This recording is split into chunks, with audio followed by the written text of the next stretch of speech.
Yes, I know, some of you are thinking, another Orzhov Aristocrats deck? Yes, it is. But sometimes it's fun to see how decks can differ. Today we're looking at Liesa Forgotten Archangel, which to me is the most oppressive Orzhov Aristocrats commander. But how you build her is different than Kraven Regna. In any Aristocrats deck you want creatures to sacrifice outlets, and payoffs. Krav is both a sacrifice outlet and a payoff, while Regna creates creatures for us to sacrifice. So we can build the entire deck around those two and focus on feeding them more, making them easier to cast, and maybe even having a couple of backup win cons. But it's different with Liesa, and I'll discuss those differences momentarily. Before we get started, I'd like to quickly ask you to like and subscribe. I've been very happy with the growth this channel has had so far, and I'm excited to see where we're going. If you're looking for ways to support the channel directly, you can head on over to patreon.com/Danon. One of the tiers is specifically set up for Commander. For only $25, I will build you a custom Commander deck based around your specifications, and even do a deck video on it. With that out of the way, let's get into the video. Liesa Forgotten Archangel is a 5-mana 4/5 legendary angel with flying and lifelink. She also makes it so that whenever another non-token creature we control dies, we return that card to its owner's hand at the beginning of the next end step. Additionally, if a creature an opponent controls would die, exile it instead. This card is insane and people have been sleeping on her. She's less than $1 to pick up and is both powerful recursion and an amazing sax piece. Like the Praetors, Liesa both benefits us and punishes our opponents. But unlike the Praetors, she's 2 colors, which opens up a world of options. So, to our comparison, and why I'm releasing 2 Orzhov Aristocrats decks back to back. As I stated earlier, Kraven Regna fill all of the necessary roles of an Aristocrats deck by themselves. We want a few more Aristocrat payoffs and a couple more sack outlets, as well as a few token generators. But Liesa doesn't sacrifice creatures. She doesn't create tokens. What she does offer is card advantage in the form of returning dead creatures to our hand. So we want low mana value creatures that we can sacrifice and recast, lots of aristocrat effects, and a few more sack outlets than Kraven Regna. Additionally, since this is a deck that I built for my wife, we're not sticking to a budget, but rather cards I had lying around the house. I know I should add the Meathook Massacre, but I only have 1 copy and it's in my Kraven Regna deck. If Cute Stuff wants her own, she can order it herself. Or maybe she'll get it as a birthday present. Anyway, before we get into our deck, we should keep in mind our checklist. 50 mana sources, usually split between 37 lands and 13 pieces of ramp, 10 pieces of card advantage, 8 to 10 pieces of spot removal, 2 to 3 board wipes, 2 pieces of graveyard hate, and 1 sudden I win card. To start, I wanted to take a look at our mana ramp.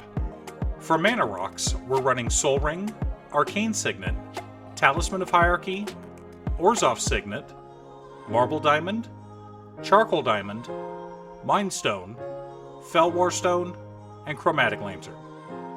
To play more lands, we're running Wayfarer's Bauble, Burnished Heart, and Solemn Simulacrum. Both Burnished Heart and Solemn Simulacrum pair very well with Liesa. We've also got copies of Smothering Tithe and Life Insurance.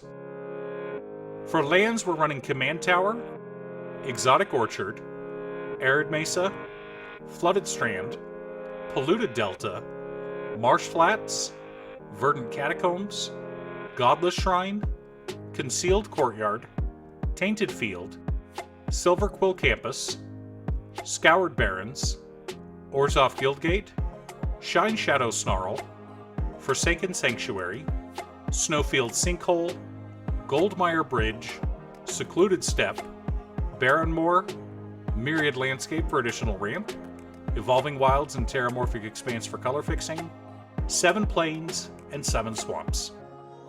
Now, you may be wondering why we're running 5 fetches but only 2 lands that you can target with them other than basics. This is because one of the key pieces of any white deck, Sun Titan. Sun Titan basically says play 2 lands a turn, but only if the second land started in your graveyard. It's also why I included a couple of cycling lands.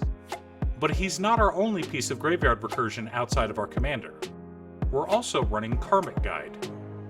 Shadowheart Dark Justiciar slots in nicely as both a sack outlet and card draw, and Razaketh the Foul-Blooded serves a similar role, but tutoring instead of drawing cards. Mentor of the Meek works wonderfully in this deck. I'm hesitant to run him in decks that generate tons of tokens all at once, but this deck focuses more on making 2 to 3 tokens a turn rather than 10 or 15. Though we can with the right setup. Rounding out our card advantage package, we've also got Esper Sentinel, Village Rites, Skull Clamp, Costly Plunder, Sign in Blood, and Morbid Opportunist. For interaction, we're running Lightning Greaves as protection, Fleshbag Marauder, Shriek Maw, and Merciless Executioner as repeatable creature removal. Remember, with Liesa on board, we can cast these, let them die, and then cast them again, while our opponent's creatures are exiled. Swords to Plowshares, Despark, Fracture, Disenchant, Vindicate, and Mortify all serving as traditional spot removal, with Drannith Magistrate and Redain God of the Worthy as some minor stacks pieces. Our board wipes consist of Kaya's Wrath and Vanquish the Horde. Now on to the meat of our deck. Our sack outlets include Priest of the Forgotten Gods, Flesh Taker, Cartel Aristocrat, Cultist of the Absolute, Carrion Feeder, and Krav the Unredeemed. I know I need to add a Viscera Seer, but we didn't have one lying around at the time. Our Aristocrat payoffs include Zulaport Cutthroat, Vindictive Vampire, Falcon Wrath Noble, Blood Artist, Cruel Celebrant, and Agent of the Iron Throne. Corpse Knight, while not technically an aristocrat, serves a similar purpose, so we're running him as well.